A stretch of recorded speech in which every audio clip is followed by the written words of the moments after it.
Get your filthy hands off me. I don't need some ghetto charity case wiping me down." The words weren't shouted. They were worse. They were spoken with the calm, cutting precision of a surgeon's scalpel, designed to dissect a person's dignity layer by layer. They sliced through the opulent air of the St. Regis Astor Court in New York City, a place so steeped in old money that the silence itself felt expensive. That silence shattered. The delicate melody from the harpist in the corner faltered. A string plucked wrong. The clinking of crystal silverware against Wedgwood china stopped dead. Conversations about billion-dollar mergers and summering in the Hamptons evaporated into the gilded ceiling. Every head turned. Every eye, from the titans of industry to the junior analysts hoping for a crumb of recognition, swiveled to Table 1. And in the periphery, dozens of smartphones, previously hidden beneath napkins, tilted ever so slightly, their small red lights blinking on like malevolent eyes. The revolution, it turns out, would be recorded. What are you about to hear is not just a story. It's a goddamn reckoning. A story about power, prejudice, and the catastrophic mistake of underestimating the person pouring your water.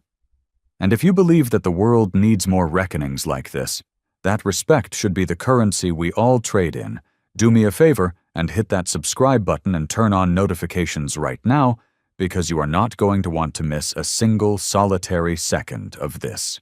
At the center of the storm, Julian Thorne, the 42-year-old billionaire CEO of Apex Dynamics, didn't so much as flinch. He was a man carved from ambition and arrogance, a titan of the tech world who saw people as assets or obstacles. Right now he was merely annoyed, brushing at the sleeve of his Tom Ford suit, where a few drops of a 1982 Petrus, a wine that cost more than the waitress's monthly rent, had dared to land. The spill was an imperfection in his perfectly curated world, and he swatted it away with the casual cruelty he reserved for anything that inconvenienced him. Across from him, Ava Sterling stood perfectly still. She was 28 years old, and in her stillness, there was a universe of strength. A folded linen cloth was still in one hand, the heavy silver water pitcher in the other. She didn't cry. She didn't gasp. She didn't offer a panicked apology. She simply held his gaze, her dark eyes reflecting the room's chandeliers, unblinking and profound. She didn't need to react. Her silence was a weapon of its own. What Julian Thorne didn't know, what he couldn't possibly comprehend in his hermetically sealed world of private jets and yes-men, was that Ava wasn't just another struggling waitress working a high-stakes dinner. She wasn't there because she had to be. She was there because she chose to be. She was there to watch, to listen, to learn. She was an observer in the lion's den, gathering intelligence from the ground floor up. Because the man sitting at the head of the table, the quiet, unassuming investor. Julian was trying to land for a $5 billion acquisition, the man whose opinion mattered more than anyone else's in this room.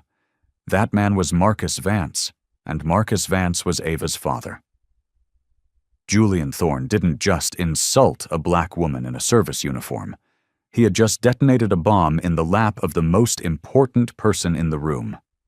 He had just shown his entire ass to the one man who held the future of his entire $10 billion empire in the palm of his hand. And he did it while the whole world was starting to watch. This isn't a fairy tale. This is a cautionary tale. This is a story for every single person who has ever been belittled, ignored, or made to feel invisible. If you have ever been judged by your appearance instead of your intellect, if you've ever had your voice silenced by someone with a bigger title, then you need to stay for every last word of this. And if you believe that a person's character is revealed not in how they treat their equals, but how they treat those they perceive as beneath them, then smash that like button so this story reaches every corner of the internet. Because tonight, the waitress was a queen in disguise. And the king of the castle was about to be served a lesson so expensive it would beggar his entire kingdom. Ava Sterling was not born into a world of silver pitchers and whispered fortunes. She was forged in the fires of resilience. Her life was a testament to the fact that strength isn't about the absence of hardship, but the grace with which you carry it. At 28, she had already navigated more loss and responsibility than most people do in a lifetime. Her mother, a vibrant, life-loving nurse, was stolen from her by an aggressive cancer when Ava was just 18. It wasn't a gentle fading. It was a brutal, swift invasion that left behind a mountain of medical debt and a silence in their small apartment that was louder than any scream. Her own father had been a ghost, a name on a birth certificate she never met. The day after the funeral, with the scent of lilies still clinging to her black dress, Ava looked at her 10-year-old brother, Leo, and understood that her life was no longer her own. Leo was her world. Born with cerebral palsy, he navigated life from a wheelchair, but his spirit could outrun the fastest man on earth. His smile was a sunrise that could dissipate the darkest clouds of her exhaustion. His needs were constant, complex, and expensive, but to Ava, they were never a burden. They were her purpose. She had been on the precipice of her own greatness once, a track star at Stanford, on a full athletic scholarship. She lived for the burn in her lungs, the explosive power of leaving the starting blocks, the singular focus of the finish line. The Olympics weren't just a dream. They were a viable, tangible goal. But reality has a nasty habit of tripping you at the final hurdle. The medical bills from her mother's illness were a relentless tide. Rent in Palo Alto was unforgiving. Leo's specialized physical therapy, the key to his mobility and independence, was non-negotiable. So she made a choice. She hung up her track spikes. She walked away from the roar of the crowd, the feel of the metal around her neck, and stepped into the quiet, grueling marathon of survival. 3 jobs, 6 days a week. 2 of those were overnight shifts at a local diner, where she'd study flashcards for online business courses between serving coffee to truckers and tired students. She never posted inspirational quotes about her struggle on social media. She never complained. She never asked for a handout. Ava believed in the dignity of quiet work. The world didn't need her tears. It needed her resolve. Her face was a study in contrasts. High cheekbones that spoke of an aristocratic lineage she knew nothing about. Soft, almond-shaped eyes that held an old soul's wisdom, and a jawline that hinted at an unbreakable will. People looked at her and saw a beautiful girl. They rarely bothered to look closer to see the warrior within. She let them underestimate her. In a world like this, being underestimated was a superpower. Invisibility was a form of armor. Her job at the St. Regis wasn't an act of desperation. It was a calculated, strategic move. After Marcus Vance had come into her life 5 years ago, after he had found her and revealed himself as her biological father who had been searching for her for years, he had offered her the world. A corner office at Vance Capital, a trust fund that would eliminate every financial worry, a life of comfort and ease. She had politely but firmly refused it all. "I can't lead from a skyscraper," she had told him over their first tentative dinner. "I don't know that world. If I'm going to be a part of your legacy, I need to understand the foundation. I need to see how the world really works, Marcus. Not from the top down, but from the bottom up. I want to see how the men you do business with treat the people they think don't matter." And so began her undercover mission. For 2 years, she had worked in the trenches of luxury service. She had seen it all. She saw how power moved in the silent nod between billionaires. She saw how true kindness was a rare commodity, often found in the staff kitchens, not the grand ballrooms. She saw how cruelty, disguised as confidence, was not only tolerated but often applauded. Most importantly, she learned that the people who are ignored the most often see and hear the most. She was a living, breathing audit of corporate character. So when Julian Thorne spat his venom at her in a room full of the world's most powerful people, Ava didn't flinch. She didn't crumble. Because a queen doesn't react to the barking of a common dog. She simply observes. She remembers. And she waits for the perfect moment to remind him who truly holds the leash. Julian Victor Thorne was a man who did not believe in apologies. Apologies were for the weak, for those who made mistakes. He didn't make mistakes. He made decisions. He believed in leverage, in dominance, in the strategic application of fear. His favorite tool was a specific kind of silence, the one that filled a boardroom after he had eviscerated an employee's idea, a heavy, suffocating silence that lasted just long enough for the unfortunate soul to feel the full weight of their inadequacy. That was power. At 42, Julian had dragged himself to the apex of the tech world by his manicured fingernails. Apex Dynamics, the company he'd started in a cramped Silicon Valley apartment with 2 other guys he later forced out, was now a $10 billion behemoth. The press lauded his disruptive innovation, but Julian knew the truth. Innovation was a byproduct. His real genius was in control.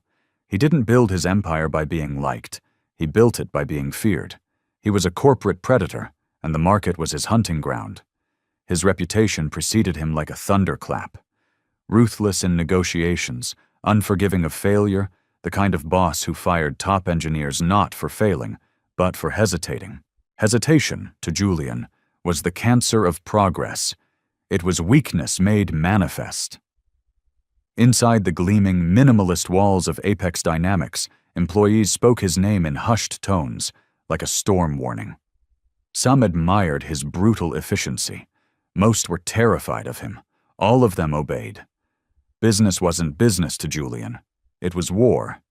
And in war, you don't build bridges. You create casualties. His public persona was a masterpiece of PR spin. Sharp, impeccably tailored suits, even sharper sound bites for financial news channels about leaning into discomfort and embracing radical candor. What he never said on camera, what he truly believed in the cold, dark recesses of his heart, was that people were tools. And tools were only useful as long as they performed their function flawlessly. When they broke or became inefficient, you discarded them and got new ones. So, when he strode into the Astor Court at the St. Regis that evening, he didn't see human beings. He saw a chessboard.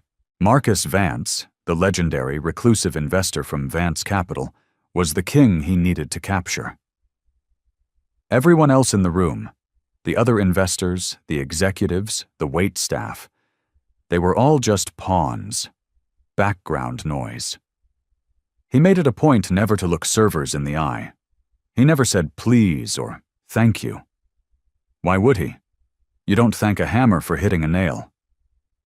He never once stopped to consider that the person carrying a tray of champagne might one day carry a vote on his board, or a voice that could reach millions, or something far more dangerous.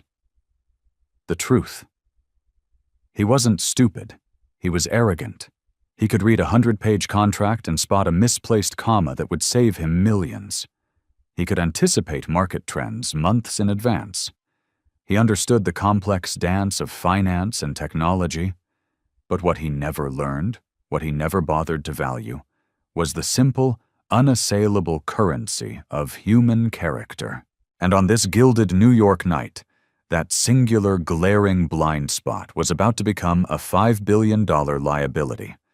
Because the woman he had dismissed as a ghetto charity case, the woman he saw as nothing more than background noise, was about to become the lead story on every news feed in the world. And he was about to become the cautionary tale they'd be teaching in business schools for the next 50 years. The Astor Court shimmered, a dreamscape of calculated opulence. Freshly cut Casablanca lilies perfumed the air. their scent mingling with the faint, expensive aroma of leather and vintage perfume. Ivory linens draped over dark mahogany tables, each set with a constellation of crystal and silver that caught the light from the massive chandeliers above. The quiet, elegant notes of a live harpist wove through the room like a silk ribbon. This wasn't just a dinner, it was a coronation. The kind of event where the future of entire industries could be decided over a course of seared scallops, where fortunes were made with a handshake and empires could crumble with a single, ill-chosen word. The guest list was a veritable gallery of American power. Venture capital legends who had funded the rise of Silicon Valley, media moguls whose networks shaped public opinion, and even a discreet U.S. senator trying to look like he wasn't there to court donors.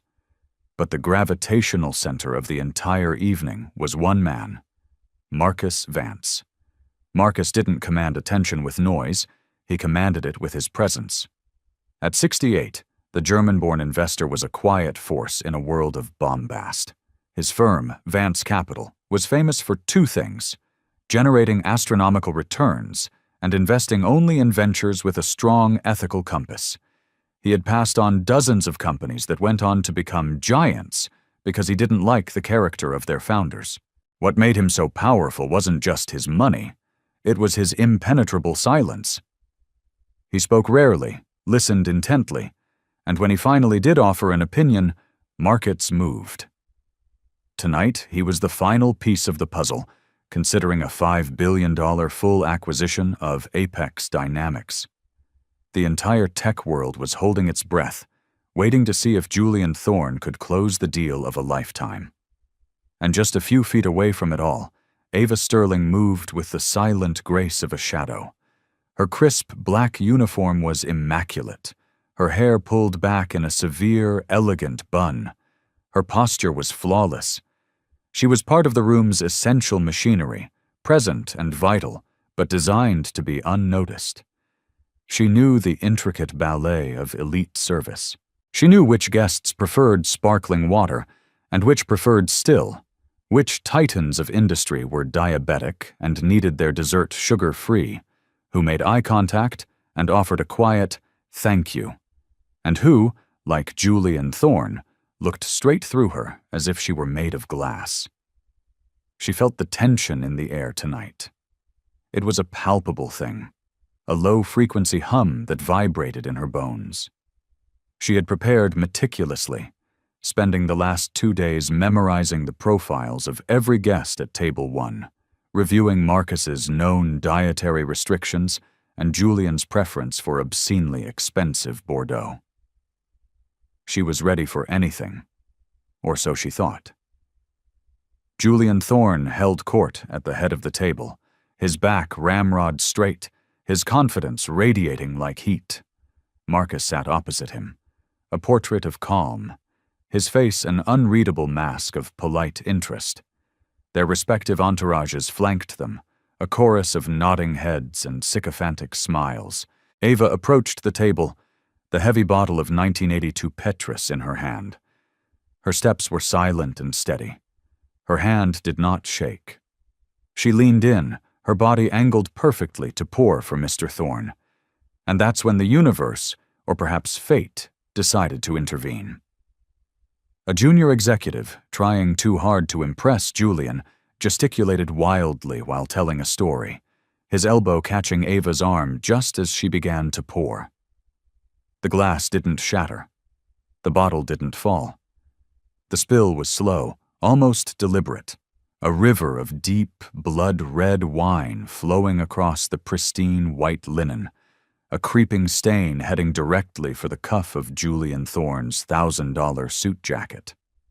A few drops spattered onto his custom monogrammed cufflink. Ava reacted instantly, professionally. "My deepest apologies, sir," she said, her voice a soft, controlled murmur, already reaching for a fresh napkin to blot the spill. It was pure muscle memory, years of training kicking in. But Julian Thorne didn't see an accident. He didn't see a professional trying to rectify a mistake. He saw an affront, a stain on his perfection. He spoke, not like a man addressing a minor mishap, but like an emperor addressing a slave who had dared to scuff the royal marble. "Get your filthy hands off me," he hissed, his voice low but carrying in the sudden vacuum of silence. "I don't need some ghetto charity case wiping me down." The words hung in the air, toxic and radioactive. The entire table froze. Conversations died mid-syllable. Forks and knives hovered over plates. The harpist in the corner let the final note of her piece hang, a dissonant chord in the suffocating silence. Ava stood perfectly still, napkin clutched in her hand, her eyes downcast, not in shame, but in calculation. She had endured microaggressions her entire life. The subtle insults, the backhanded compliments, the jokes whispered just loud enough for her to hear when people assumed she was just part of the scenery. But this was different. This was a public execution of her dignity, and the entire room was a witness. Julian didn't apologize. He didn't show a flicker of regret. He disdainfully plucked a new napkin from the table setting next to him and dabbed at his cuff, an expression of pure disgust on his face, as if he'd just touched something unclean. One of his vice presidents let out a choked, nervous laugh, a pathetic attempt to diffuse a moment that was now as dense as a black hole. Ava's stillness was her response. That silence, that refusal to be broken, was more powerful than any scream of outrage. Across the table, Marcus Vance slowly, deliberately, placed his fork down on his plate. The quiet click of metal on china was as loud as a gunshot. He didn't speak. He didn't blink, but his gaze, cool and analytical, shifted from Ava to Julian, and it carried the weight of a judge's gavel. Finally, Ava stepped back from the table. "Please enjoy your meal," she said, her voice perfectly even, impossibly calm. There wasn't a trace of fear or anger in it, only something far deeper, something that sounded like resolve. Around them, the room tried to reboot. The machinery of polite society sputtered back to life. But the conversations were forced, the laughter hollow. Phones buzzed under the tables, not with business deals, but with messages flying back and forth. "Did you hear that? Unbelievable. He's done." The damage was done, but not to Ava.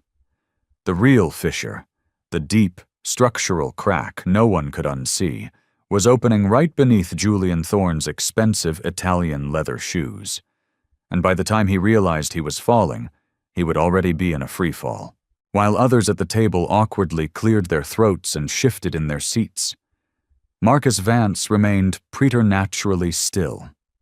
It was a stillness that radiated power, the kind that makes people profoundly uncomfortable because it says, "I saw everything, I heard everything, and I forget nothing." At 68, Marcus had seen 100 Julian Thornes. They came with different names, wore different suits, led different companies, but they all shared the same fatal flaw, an arrogance so profound it blinded them to their own humanity and to the humanity of others. He had grown up in the rubble of post-war Berlin, raised by a single mother who had survived horrors most people only read about in history books. She had taught him the immense value of silence, not as a sign of weakness, but as a strategic advantage. "Marcus," she used to tell him in her soft German accent, "when someone truly wants to show you who they are, let them talk. But more importantly, watch them when they think no one of importance is looking. That is where you will find their truth." Tonight, Julian Thorne had paraded his truth for the entire room to see. And unfortunately for him, the most important person in the room was watching very, very closely. He watched how Ava handled the moment with a grace that defied her years. Her voice had been a placid lake, her movements measured and controlled. But Marcus, her father, saw what others missed. He saw the microscopic tightening of the muscles in her shoulders. He saw the almost imperceptible pause behind her eyes as she processed the insult, the split-second decision she made to absorb the venom rather than reflect it. He recognized that pause. He had lived that pause himself many times. It was the pause where you decide whether you will break or whether you will rise. Ava had chosen to rise. He felt a surge of immense pride, but it was quickly followed by a cold, hard sense of confirmation. This was why she was here. This was the experiment. He had offered her every comfort, a senior consulting role, a seat on the board of his foundation. She had refused them all. "I want to understand the sickness in American business," she'd said. "And you can't diagnose a patient from a textbook. You have to be in the room." Now he understood exactly what she meant. Julian Thorne wasn't just a man. He was a symptom. He had just made the most expensive mistake of his career, and the bill was about to come due. Marcus leaned toward his longtime assistant, a stern-looking man named Klaus, who had been with him for 30 years, and whispered a single phrase in German. "Es ist Zeit." "It's time." Klaus nodded once, a sharp, efficient movement, and discreetly stepped away from the table, his phone already in his hand. Marcus didn't need to raise his voice. He didn't need to make a scene. True power doesn't need to shout. It simply watches, it waits, and when the moment is right, it moves with devastating precision. Julian, completely oblivious to the tectonic plates shifting beneath him, had already resumed his sales pitch, laughing a little too loudly, trying to bury the ugly moment under a fresh layer of corporate bravado. But Marcus wasn't burying anything.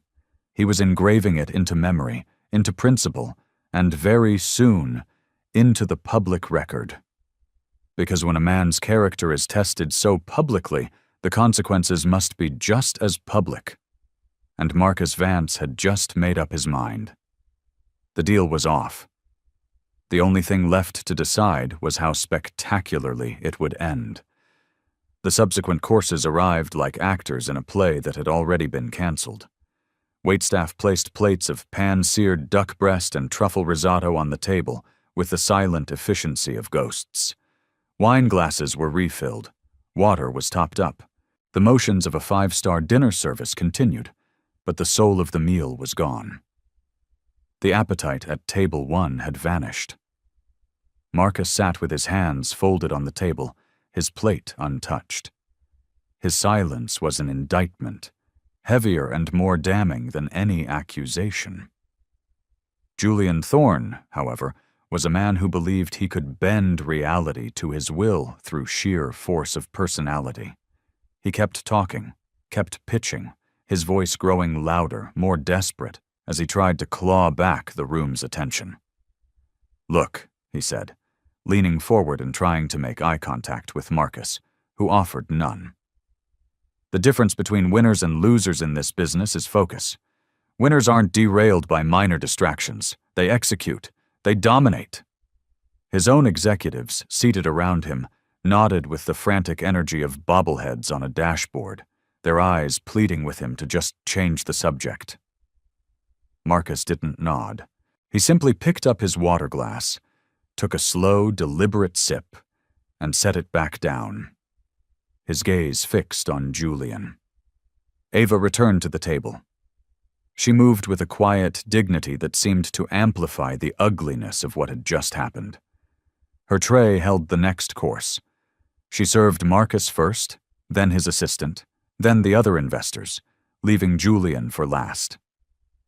It was a subtle, almost imperceptible shift in the protocol of service, but at a table where every nuance was analyzed, it was a statement. Julian's jaw tightened. He saw it. He didn't thank her.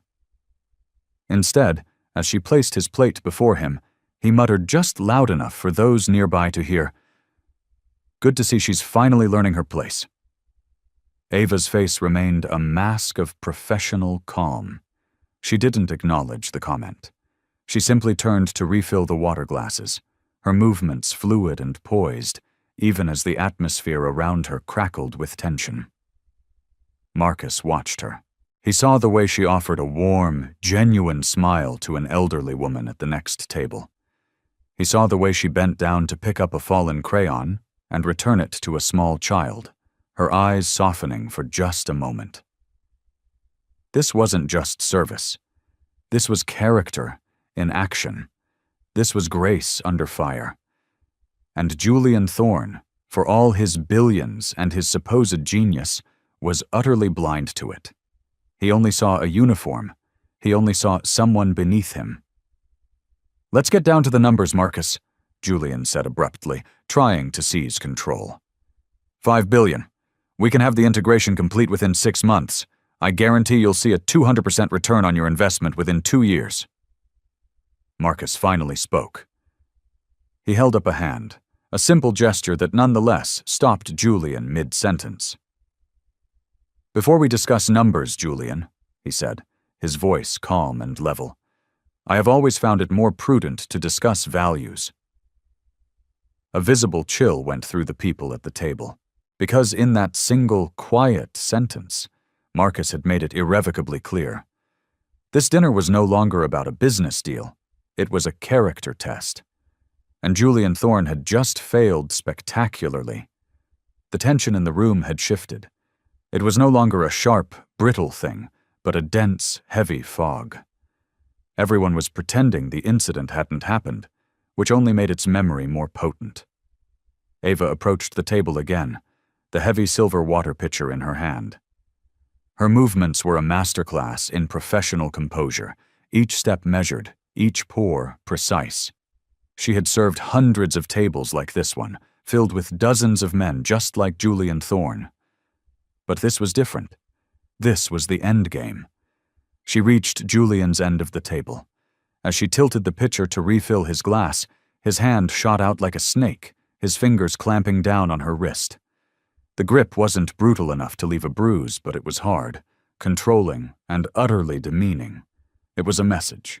"You will wait until I am finished speaking," he hissed, his voice a low, venomous whisper, his breath hot with wine and fury. "When men are conducting business, you do not interrupt. You stand still. You be invisible. That is what the help is supposed to do." His grip lingered for a moment too long. This time the room didn't stop. No one gasped, but every eye at the table, and many from the tables nearby, saw it. They saw the billionaire CEO physically restrain a waitress. Ava looked down at his hand on her wrist, then up at his eyes. She didn't struggle. She didn't look afraid. She met his stare, and in her eyes there was not fear, but a cold, clear focus. "Yes, sir," she said, her voice quiet but unshakable. "I understand completely." Then, with a slow, deliberate movement that was all her own, she gently but firmly pulled her wrist from his grasp. She took one step back, her dignity a shield he could not penetrate. Julian blinked, a flicker of surprise in his eyes. He had expected her to flinch, to cower. He seemed disappointed that his final act of intimidation had failed to land. Across the table, Marcus Vance placed his knife and fork together on his untouched plate. He leaned over to Klaus, who had quietly returned to his side, and said 2 words in German. "Führ es aus." "Execute it." Klaus nodded and slipped away once more. Julian, still trying to salvage the unsalvageable, launched back into his pitch, his voice strained. But it was too late. Something had irrevocably broken. It wasn't just about spilled wine or a vile insult anymore. It was about a pattern of behavior, the kind of repeated offense that says, "This is not a mistake. This is who I am." That truth was no longer a suspicion. It was a witnessed fact. And the consequences were no longer a question of if, but of when and how publicly. Julian was in the middle of a sentence about projected 4th quarter earnings when Marcus Vance slowly, deliberately, rose from his seat. He didn't clear his throat. He didn't tap his glass. He simply stood, and the sheer weight of his presence commanded absolute silence. The table fell quiet. Then the entire room followed. Conversations dwindled. The harpist's hands stilled over her strings. The entire Astor court seemed to be holding its breath, sensing that a moment of irreversible consequence was at hand. Marcus first looked at Ava, who had been standing poised and ready near the service station. She met his gaze across the room. It was a silent conversation between a father and daughter, a look of profound respect, of shared purpose, of love. With a nearly imperceptible nod that was both an acknowledgement and a green light, he turned his attention back to the table, his eyes finally landing on Julian Thorne. "Mr. Thorne," Marcus began, his voice not loud, but carrying to every corner of the silent room. "Before we continue this discussion, there is someone of immense importance in this room whom I believe you have not been properly introduced to." Julian, utterly bewildered, managed a tight, forced smile. "Of course, Marcus. Are you referring to your head of acquisitions? Or perhaps your general counsel?" Marcus ignored the question. He raised one hand, not toward his own executives, but toward the side of the room where Ava stood. "Ava, would you please join me?" A ripple of confusion went through the audience. Ava stepped forward. She was no longer carrying a tray. She had removed her service apron. She walked with a quiet confidence that was breathtaking to behold, her steps sure and even on the marble floor. She didn't stop behind Marcus, or to the side. She stopped right beside him, a partner, an equal. Marcus gently placed a hand on her shoulder. "Julian, everyone," he announced, his voice resonating with quiet authority. "I would like to introduce you to Ava Sterling, my daughter." The collective gasp in the room was a physical thing, a sharp intake of air that seemed to suck the very oxygen from the chandeliers. The air didn't just crack, it atomized. "She was adopted when she was 7 years old," Marcus continued, his voice unwavering. "She chose to keep her birth name, a name she wears with great pride. But make no mistake, she is my daughter in every single way that matters, and I am her father." Julian Thorne's face went through a rapid, horrifying series of transformations, from confusion to disbelief to dawning, sickening realization. His mouth opened, but no sound came out. His face, normally ruddy with power and confidence, had turned a pale, ashen gray. "Ava has been working here for the last year," Marcus explained, his gaze sweeping across the stunned faces in the room. "Not because she requires the income, but because she and I wanted her to understand firsthand how the men and women who lead our nation's companies treat the people they believe have no power, how they behave when they think no one of consequence is watching." He paused, letting the weight of his words settle. "Tonight, all of you have been witness to a masterclass in that very subject." The murmur that rippled through the guests was electric. Phones, no longer discreet, were now held high, openly recording. The silence was gone, replaced by the thick, buzzing sound of a billion-dollar deal and a celebrated CEO's career, spectacularly imploding in real time. Ava stood tall, her chin high. She was not gloating. She was not vengeful. She was simply present, seen, vindicated. Marcus turned his gaze back to Julian Thorne one last time, his eyes cold as a winter sea. "The woman you called a ghetto charity case is a Stanford honor student who gave up an Olympic dream to care for her disabled brother. The woman whose intelligence you insulted is the person I trust most for her insights into human character. The help you manhandled is the future of my entire enterprise." He let that final statement hang in the air for a heart-stopping second. "The deal is off, Julian, and I suggest you check your company's stock price. I have a feeling it's about to undergo a significant market correction." The sound of a single chair scraping back should not sound like a death knell, but tonight it did. Marcus Vance calmly sat back down, picked up his napkin, and placed it on the table. The show was over. The room remained stunned into silence for a moment, and then the exodus began. It started with one of Marcus's associates standing up, then another. A venture capitalist from a rival firm quickly followed suit, muttering, "Unbelievable," as he walked away. It was a quiet, bloodless coup. Within 5 minutes, half the tables were empty. The ones who remained were furiously typing on their phones, selling off their shares of Apex Dynamics before the news went public. Julian Thorne was left standing alone at the head of the table, a king deposed in his own court, the ruins of his empire collapsing around him. Klaus, Marcus's assistant, reappeared at Marcus's side and whispered in his ear. Marcus nodded once. That was the final signal.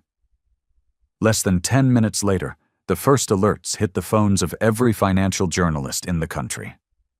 Vance Capital pulls out of Apex Dynamics acquisition. Sources cite incident at private NYC gala. That was the first tremor. Then came the earthquake. A video, shot from a nearby table, clear as day, went viral on X. The hashtag Jichuar Ghetto Charity Case was trending worldwide within the hour. Billionaire CEO Julian Thorne caught in racist, abusive rant. The waitress who cost a CEO $5 billion. Daughter of Marcus Vance was undercover waitress in Thorne meltdown. By the time the staff began clearing the untouched dessert plates, Apex Dynamics stock was in freefall, plummeting 27% in after-hours trading, wiping out nearly $3 billion of value. Julian's phone was a vibrating, glowing brick of pure chaos. Panicked calls from board members, apocalyptic texts from his PR chief, furious emails from investors demanding answers. But there was no PR strategy that could spin this. The truth was raw, recorded, and relentless. By 11:47 p.m., the Apex Dynamics board had convened an emergency virtual meeting. At 12:14 a.m., they voted unanimously to suspend him indefinitely, pending an internal investigation. By sunrise, Julian Thorne wasn't a titan of industry anymore.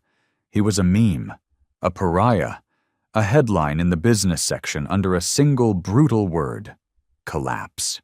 The next morning, while the financial world was still processing the shockwaves, Ava Sterling walked into the gleaming headquarters of Vance Capital in Midtown Manhattan.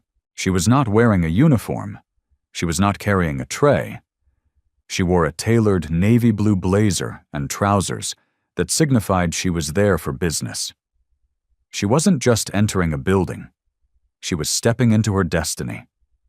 Waiting for her on the 50th floor, in a corner office with a panoramic view of Central Park, was a new, sleek nameplate on the door. It didn't say director or vice president. It said something new, something radical. Ava Sterling, Chief Conscience Officer. The title wasn't a PR stunt. It was a statement of intent. A real position created at Marcus's insistence weeks ago, waiting for the right moment to be filled. It came with full executive authority and a 9-figure budget to invest in and partner with companies that prioritized ethical leadership and human dignity as much as they did profit margins. It was a role for a woman who had seen the absolute worst of corporate culture from the ground up. Later that afternoon, Ava stood on a stage at a company-wide town hall, live-streamed to thousands of Vance Capital employees around the globe. Many of them had only seen her face in the viral clips, the quiet, dignified waitress. Now, they would hear her voice. She stepped to the microphone. The room, both physical and virtual, fell silent. "Yesterday," she began, her voice calm and clear, "a man in a position of immense power tried to make me feel small. He used words meant to strip me of my humanity, simply because he believed his title made him more valuable than me." She paused, letting her words sink in. "I said nothing in that moment. I didn't have to. His actions spoke for him. But today, I am choosing to speak. For too long, The world of business has operated under the false premise that decency is a liability and ruthlessness is a strength. We've celebrated the disruptors, the predators, the leaders who leave a trail of broken people in their wake, all in the name of shareholder value. Today, that era ends. There is a difference between power and leadership. Power is taken. Leadership is earned. And it is earned through respect, through empathy, through the courage to see the value in every single person, not just the ones who can do something for you.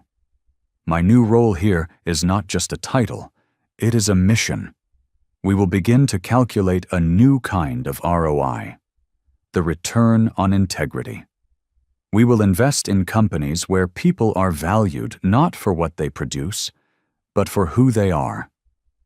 We will prove that the most profitable companies of the future will be the ones with the strongest moral compass, because character is capital, and our conscience will be our currency.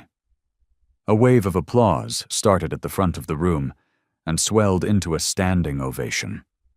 It wasn't polite, corporate clapping. It was real, it was loud, and it was filled with hope. Because in Ava, they didn't just see their boss's daughter, they saw a reflection of a better way forward. They saw a future they wanted to be a part of.